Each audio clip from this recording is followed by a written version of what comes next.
जय हिंद एवरीवन। आज की इस वीडियो में हम एक अमर क्रांतिकारी के बारे में बात करेंगे। हालांकि हम सब ने उनका नाम बहुत बार सुना है, बस शायद इतनी डीप इंफॉर्मेशन हमें उनके बारे में नहीं पता होगी। तो आज जिस अमर क्रांतिकारी के बारे में हम बात करने वाले हैं, उनका नाम है भगत सिंह। शुरुआत करते हैं उनकी प्रारंभिक जीवन और शिक्षा से। तो भगत सिंह का जन्म 28 सितंबर 1907 को पंजाब के लायलपुर जिले के बंगा गांव में हुआ था।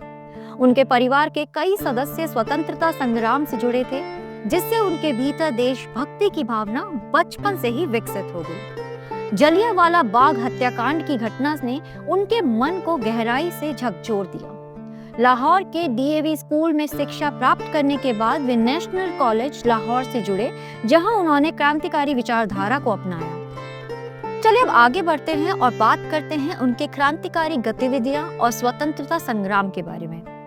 महात्मा गांधी के असहयोग आंदोलन यानी कि नॉन कोऑपरेशन मूवमेंट से प्रभावित होकर वे शुरुआत में अहिंसक आंदोलन से जुड़े, लेकिन चौरी चौरा कांड के बाद आंदोलन वापस लेने से वे निराश हो गए और सशस्त्र क्रांति यानी कि आर्म्ड रेवोल्यूशन के पक्षधर बन गए। उन्होंने हिंदुस्तान रिपब्लिक एसोसिएशन को हिंदुस्तान सोशलिस्ट रिपब्लिकन एसोसिएशन में परिवर्तित करने में अहम भूमिका निभाई।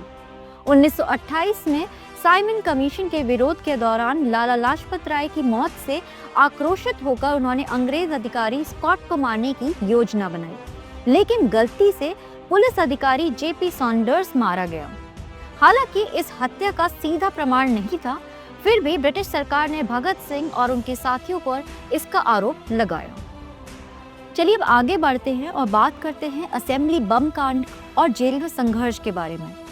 ब्रिटिश शासन की दमनकारी नीतियों का विरोध करने के लिए भगत सिंह और बटुकेश्वर दत्त ने 8 अप्रैल 1929 को केंद्रीय विधानसभा में बम फेंका। ये बम प्रतीकात्मक था और किसी को नुकसान पहुंचाने के उद्देश्य से नहीं था। उन्होंने गिरफ्तारी देकर इनकलाब जिंदाबाद का नारा लगाया। जेल में रहते हुए उन्होंने मैं नास्तिक क्यों हूँ लिखा और 116 दिनों की भूख हड़ताल पर कैदियों के अधिकारों की मांग की, जिससे ब्रिटिश शासन हिल गया। भगत सिंह, सुखदेव और राजगुरु को 7 अक्टूबर 1930 को फांसी की सजा सुनाई गई और 23 मार्च 1931 को नियोजित तारीख से एक दिन पहले लाहौर जेल में फांसी दे दी गई। कहा जाता है कि उन्होंने हंसते हंसते मेरा रंग दे बसंती चोला गाया। वे सिर्फ एक क्रांतिकारी नहीं बल्कि एक विचारक भी थे। समाजवाद से प्रभावित होकर उन्होंने युवाओं को अन्याय के खिलाफ खड़े होने का संदेश दिया।